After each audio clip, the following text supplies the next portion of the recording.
સુરત શહેરમાં 5 વર્ષ પહેલા તક્ષશિલા અગ્નિકાંડની ઘટના બની હતી અને અગ્નિકાંડની ઘટનામાં 22 માસૂમ બાળકોએ પોતાના જીવન ગુમાવ્યા હતા। ત્યારે આ બાળકોના મોત પાછળ જવાબદાર અધિકારીઓને કડકમાં કડક સજા થાય તે માટે તમામ બાળકોના પરિવારોના સભ્યો કોર્ટમાં પોતાની રીતે લડાઈ લડી રહ્યા છે। આ પરિવારના સભ્યો દ્વારા જણાવવામાં આવ્યું હતું કે 5 વર્ષ પહેલાની ઘટના બની હતી અને 5 વર્ષ થયા હોવા છતાં હજુ પણ એક પણ રાજકીય પક્ષને અમે સમર્થન આપ્યું નથી। દિનેશભાઈ કેવડિયા, આજે અમારે 5.5 વર્ષ પૂરા થયા કેસને। અમે અરજી કરેલી હતી ફાસ્ટ ટ્રેક કોર્ટ માટે, તે અરજી કોર્ટમાં નામંજૂર કરવામાં આવી છે। તો અમે સરકારશ્રીને એક સંદેશો આપવા માટે એક પ્રેસ કોન્ફરન્સ કરી હતી કે આવા સંવેદનશીલ કેસમાં મધ્યસ્થી કરી ફાસ્ટ ટ્રેક કોર્ટો અમને અલગથી આપવામાં આવે। 5 વર્ષથી અમે રિઝલ્ટ પાઠ કરીએ છીએ, સુપ્રીમ કોર્ટ સુધી અમે લડ્યા છે, છતાંય ન્યાયની આશા દેખાતી નથી। તો એક સરકારશ્રીને અમારી વિનંતી છે કે અમારા વતી કોર્ટમાં હજી તમે એકવાર અરજી કરો અને ફાસ્ટ ટ્રેકમાં ચલાવો।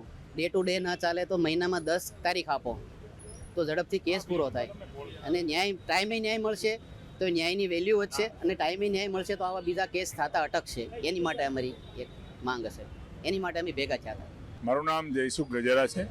આ તક્ષશિલા જે દુર્ઘટના બની હતી તે બાળકોનો વાલી ગજેરા ગ્રીષ્મા મારી બેટી હતી।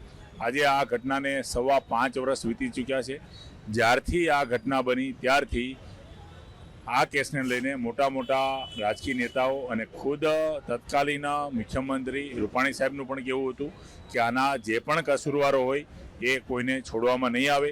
ત્યારબાદ અમારો કેસ સેશન કોર્ટમાં ચાલુ થયો, ત્યારે અમે અને અમારા સરકાર વકીલ શ્રી દ્વારા કોર્ટ ફાસ્ટ કોર્ટમાં કેસ ચાલે તેના માટે અરજી કરવામાં આવેલી હતી। તેમ છતાં નામદાર કોર્ટે એ ગ્રાહ્ય નથી રાખી અને ખુદ તંત્રો દ્વારા પણ હાઈકોર્ટમાં એક અપીલ કરાયેલ છે કે આવા કેસો ફાસ્ટ કોર્ટમાં ચાલે। તેમ છતાં નામદાર કોર્ટે એ અરજી ગ્રાહ્ય રાખી હતી।